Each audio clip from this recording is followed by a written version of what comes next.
Hi, everybody. My name is Meredith Gregory, and I'm the Associate Curator of Education for School and Teacher Programs. Hi, my name is Veronica Hodge, and I'm the Assistant to the Associate Curator of Education for School and Teacher Programs at the Norton. So today, we are very excited to join this session and that you're joining this session with us.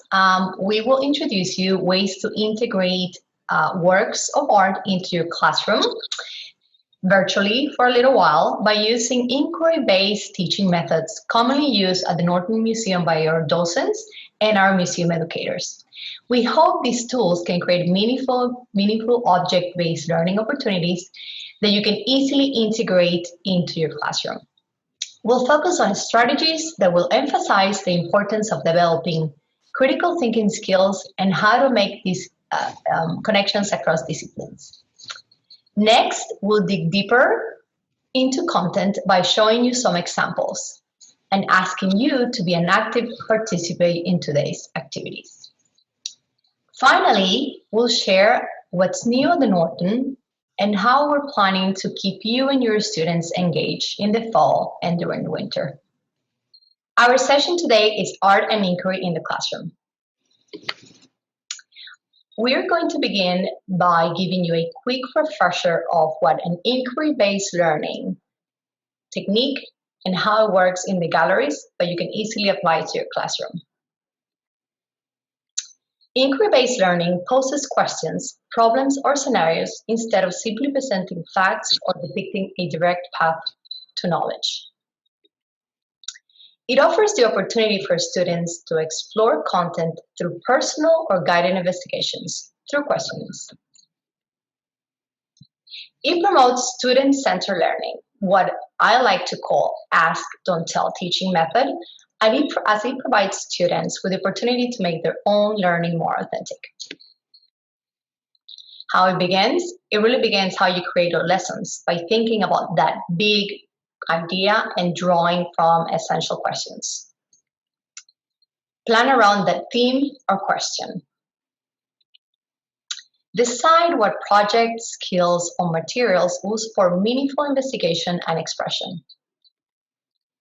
And you will adapt these questions to guide your students to a specific learning objective. Next, you let students take ownership of their own learning.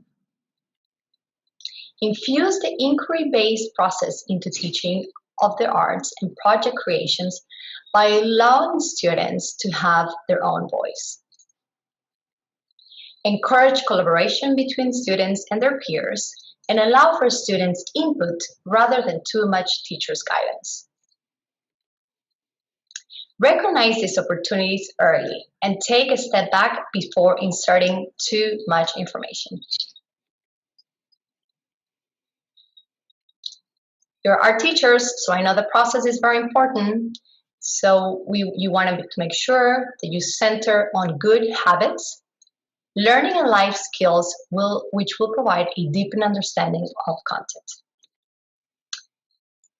Attention should be on process rather than the final product. This is a very important one and one where we encourage docents and museum educators to put a lot of emphasis and effort into making those real-world connections. Meaning equals learning. Why do I care? So real-world applications of a concept equals understanding. When you integrate this theory into something relatable to kids and your students, the learning truly sticks. So why inquiry-based learning? It encourages students to think carefully about an object by close observation, making predictions, and thoughtful interpretations. What? Well, you can use really pretty much any object. We are at an art museum, so obviously we base it on artwork, but any object-based, like painting, photography, a book cover, an image, any artifact that is relevant to your theme that you are covering. So now we're going to watch a small clip from Laura, who's one of our docents teaching an elementary school students group in the galleries. All right, now I want you to imagine, take your eyes and walk into the painting and think about, where am I walking? what do I want to touch or see? How might it feel if I touch it, if it's something you can touch? All right, so think about it. Think about where you want to go. Remember, he invited us into this room. That's why he painted it like this. Where would you go? I want to touch that thing. Which thing? What does it look like? It's like Up here? On the table? Is that it? Something on the table? Okay. Is it the one like a big shell, or is it the globe? It's a shell? All right. Why do you want to touch that?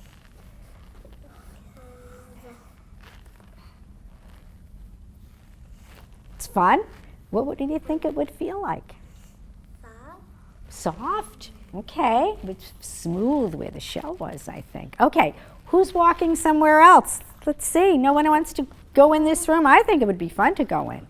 Okay. Where do you want to go? next to the paintings. Next to the paintings. And what do you want to do? Touch them. Well, yeah, we're not supposed to touch them, but you're going to look at them, right? You're going to look at, maybe pick out one you like. Okay. And? That's right. The dog. A lot of people like to go and meet the dog. Right. Let's make believe we're in this painting. What could happen next? Let's say you're in there, and this young lady's walking over to the table, and she wants to look at that. He's deciding which painting he likes, and then we have the dog, making friends with the dog. What could happen after that? Anything else?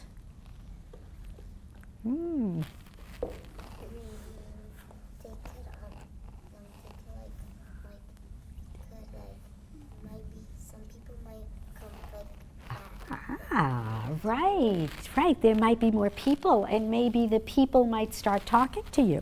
Maybe these people, what do you think these people are doing there? This tour's theme was Stories in Art. This is a great example on how Laura was encouraging students to engage and look closer by inviting them into the artist space. Okay, so now that we've done a little bit of a refresher, we're gonna get started with our fun part. Today, we're going to pose some questions and provide some sample answers. The Norton Museum of Art permanent collection includes a combination of historic and contemporary voices, as well as perspectives from diverse cultures and worldviews. Today, we've selected artist Mickalene Thomas for our lesson. Let's look closer. 3 main questions will guide your discussion. Today, we're going to begin with the first one. I am going to begin with the first one. What do you see? For this exercise, I will ask you to pose at one of your students on the other side of the screen or in the classroom.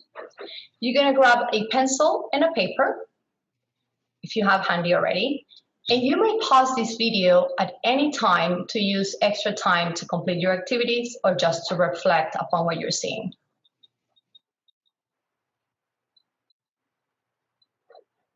So I really want you to begin by using your pencil and paper to jot down any words that come to mind where you're looking. But the first exercise really focuses on just seeing. I want to invite you to this space, and I want you to really use your eyes to scan the whole image. You're going to look at this painting by Mickalene Thomas.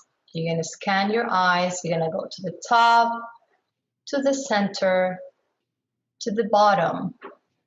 Always being mindful how your eyes move around the whole image. And just jot down, like I said before, just what do you see? That's the first portion of the exercise of just looking. Next, Meredith is going to take you to the next 2 questions, where she guide you through some questions and prompts. Thank you, Veronica. It's amazing. I've passed by this work of art about 100 times in the galleries, and every time I just take the time to sit and look, I find something new. Especially this time, I was really looking at the different textures. So I really appreciate you leading us through that activity. And I'm going to continue and keep on having us look at Mickalene Thomas's Naomi Looking Forward #2 from 2016. Once students have had time to examine the work of art, you can then utilize questions to get students thinking about what the work of art might be about. I'm going to reference the downloadable poster and lesson plan that you can find at norton.org/educators. Thank you, Veronica, for switching the slide. So this poster is one of 5 posters that we have on norton.org/educators, and they represent the 5 different collections at our museum. This poster represents the contemporary collection. And what's so cool about these posters is that the images are high resolution. So no matter where the students are learning from, whether it's in the classroom or from home, you can really zoom in on the details of the work of art. And we'll actually show you how to zoom in later on so you can see how amazing this tool really is on norton.org/educators. There's artist information and also comparisons from our collection on the poster, so you don't have to come into this lesson knowing a bunch about the work of art. This poster tells you enough about the artist and ask questions for you to facilitate a conversation. You can utilize all these questions to facilitate discussion, or you can pick and choose depending on the goals of your conversation. For example, I'm going to pretend to be an art teacher, and I really want students to learn about the artist process as well as Mickalene Thomas's inspiration behind her work of art, and anticipation of creating a lesson on portraiture and collage. So my students are actually going to get to create a portrait utilizing the collage technique. What I think is really interesting about Mickalene Thomas is that she used unconventional materials like rhinestones, which we'll zoom in on in just a moment, and students at home may find something to add to their collage portrait. So that's kind of what I was thinking, was that she used unconventional materials, and students might be home or in the classroom and were able to use unconventional materials as well. For these next questions, I really want you to participate. Like Veronica, grab your pencil or paper, and I'm going to ask the questions. Feel free to jot down the answers, and you can pause the video at any time if you need more time to just write down your answers for the discussion. First, I would like to focus on Thomas's artistic process. So get your pencils and paper ready. How many patterns do you see in this work of art? Can you describe any patterns that you notice? And a subset of this question is, what materials do you think the artist used for this work of art? So I'm going to pause talking so that we can actually take a look at the poster and zoom in on the details.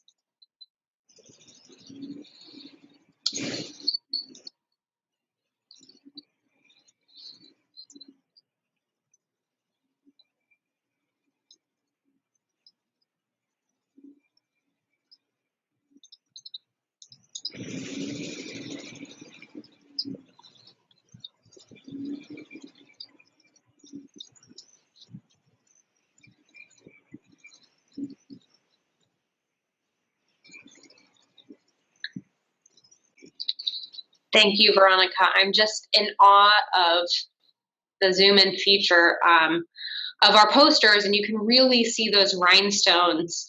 She started working with rhinestones back when she couldn't afford oil and acrylic paint when she was in school. So she tried to think of materials she could use and acquire and find meaning in them in her own work. And even long after school, she's still using rhinestones, which is really great. She says, don't limit yourself to what you can't do. Think of what you can do and use those materials that are in your own environment to make something.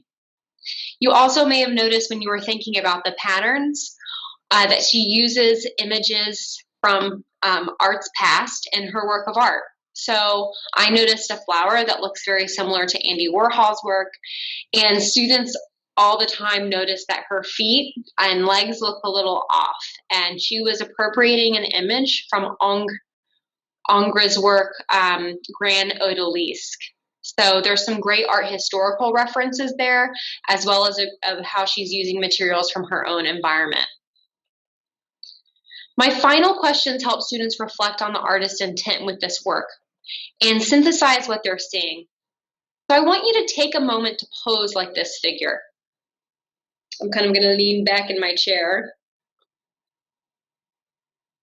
How do you feel when you posed? Who do you think the subject is in the painting? Oh, very good pose, Veronica. Who do you think the subject is in this work of art? Why? And next question, why might the artist have chosen Naomi Campbell as the subject?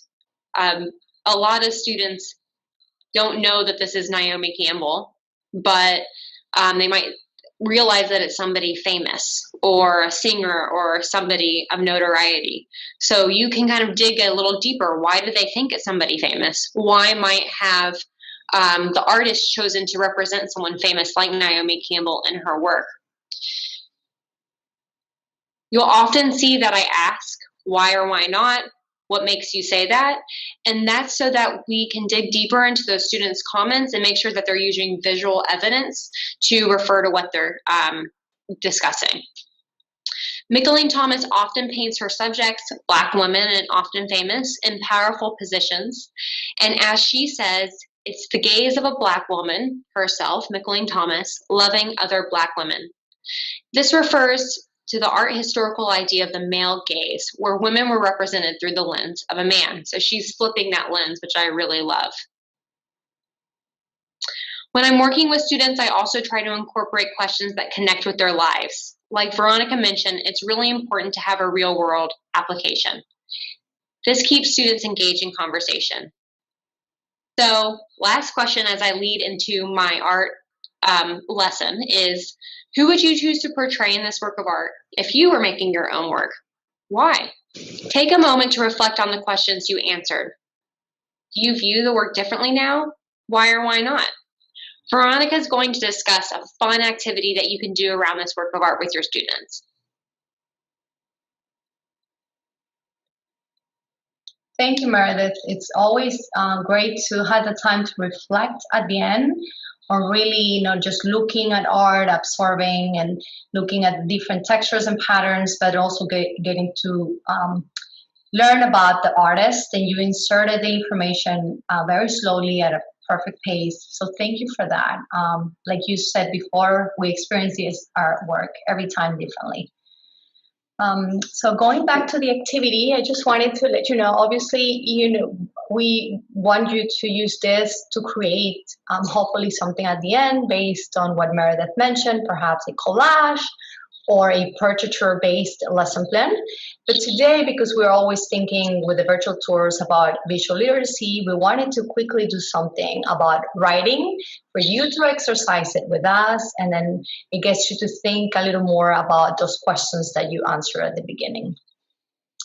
So again, remember that this is perhaps a little of a longer activity, so you might want to pause and answer those questions and write your words with time. So have a pencil and paper handy. So we call it Draw the Lines poem. And what you're going to do is you are going to create 4 columns. And in each of those columns, you're going to list 3 words each. So the first column is going to have a list of 3 known materials, untangible things.